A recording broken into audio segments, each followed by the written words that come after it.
Hi friends, this is ஐரி cinema buzz அப்டேட்டில் அடுத்தது ஒரு லேட்டஸ்டான update. So Rajini sir Tuskers hill ரெசார்ட்லேருந்து கிளம்பியாச்சு. ஸோ அவருடைய அந்த ஷூட்டிங் ஷெடியூல் முடிஞ்சிடுச்சுன்னு தான் நினைக்கிறேன். ஏன்னா இன்றைக்கி ஈவினிங் வந்து ரஜினி சார் அங்கேருந்து பார்த்தினாக்கா பேக்கப் பண்ணிவிட்டு கிளம்பிட்டார். அவருக்கு ஒரு சின்ன ஒரு ஃபேர்வெல்லும் கொடுத்துருந்தாங்க அந்த ரெசார்ட் சார்பாக. ரஜினி சார் கிளம்பி போகிறதுக்கு முன்னாடி அந்த ரெசார்ட்டோடைய அந்த கார்டனில் பார்த்தினாக்கா ஒரு மரக்கன்று நட்டுட்டு அதுக்கு தண்ணி ஊற்றிட்டு அங்கேருந்து அவர் கிளம்பி போயிருந்தார். ஸோ போகும்போது அந்த ரெசார்ட்டோட ஓனர் ரஜினி சார் கட்டி பிடிச்சி ஒரு நன்றிகளை தெரிவித்து ஒரு பொக்கேவும் கொடுத்து அவருக்கு வந்து வழி அனுப்பிச்சு வச்சுருந்தாங்க. ஸோ ரஜினி சார் அங்கேருந்து கிளம்பிட்டாருனாலே என்ன அர்த்தம்னா இந்த ஷெடியூல் வந்து முடிவுக்கு வருது. அதாவது ரஜினி சாரோட போர்ஷன்ஸ் அவரோட ஷெடியூல் பார்த்தீங்கன்னா முடிவுக்கு வருது. அவர் அங்கேருந்து கிளம்புறாரு. ஏற்கனவே சிலம்பு தான் ஏப்ரல் மாதம் கடைசி வரைக்கும் நடக்கும், ஒரு மாதத்துக்கு நடக்கும் அப்படின்ற மாதிரி நம்ம பேசியிருந்தோம். கிட்டத்தட்ட ஏப்ரல் கடைசி வந்தாச்சு. ஸோ ரஜினி சாரம் அங்கேருந்து கிளம்பிட்டார். அடுத்தது ரெபேக்கா மோனிகா ஜான்ஸ், அவங்க கூலி படத்தில் ஒரு முக்கியமான ஒரு ரோல் ஒன்று பண்ணுறாங்க.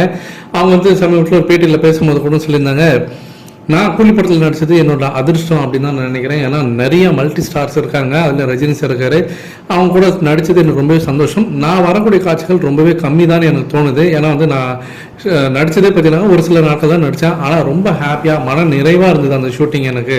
ஸோ அந்த போர்ஷன்ஸ் எல்லாமே வந்து பார்த்தீங்கன்னாக்கா கண்டிப்பாக படத்தில் ஒரு முக்கியமான ஒரு விஷயமாக இருக்குன்றது எனக்கு தோணுது அப்படின்ற மாதிரி அவங்க பேசின அந்த வீடியோ அது ஆன்லைன் சோஷியல் மீடியாவில் இப்போ ரொம்ப காட்டுத்தீ போல் வைரலாக போயிருக்கு. அடுத்தது ஜெயிலர் செகண்ட் பார்ட்டுக்கு மீண்டும் வரும். ஜெயிலர் செகண்ட் பார்ட்டில் ஒரு பெரிய தெலுங்கு நடிகரை பற்றினாக்கா அவங்க வந்து அந்த டீம் பற்றினாக்கா ஒரு சின்ன ஒரு கேமியோ ரோல் பண்ணுறதுக்காக கூட்டிருக்கிறதாக ஒரு தகவல் வருது. எல்லாருமே என்ன பேசியிருந்தோம், ஜெயிலர் செகண்ட் பார்ட்டில் பாலகிருஷ்ணா இருக்கிறாரு அப்படின்ற மாதிரி தான் நம்ம பேசியிருந்தோம்.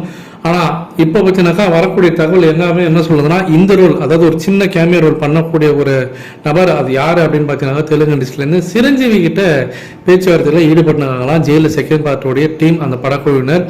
ஸோ அவர் வந்து இப்போ கன்வின்ஸ் பண்ணின்னு இருக்காங்க. அவர் ஜஸ்ட் பார்த்தீங்கன்னா ஒரு நிமிஷம் கேமியோ ரோல் வந்து பண்ணிட்டு போவார் இந்த படத்தில் அப்படின்ற மாதிரி தகவல் வந்து எனக்கு. ஒருவேளை அது உறுதியாக இருந்தாக்கா கண்டிப்பாக தெலுங்கு பாக்ஸ் ஆஃபீஸில் இந்த படம் இன்னும் பெரிய ஒரு பூஸ்டப் கிடைக்கும் அப்படின்னு தான் நான் சொல்லுவேன். இதை பற்றி உங்களுடைய கருத்துக்கள் என்ன அப்படின்றது கீழே சொல்லுங்கள் ஃப்ரெண்ட்ஸ்.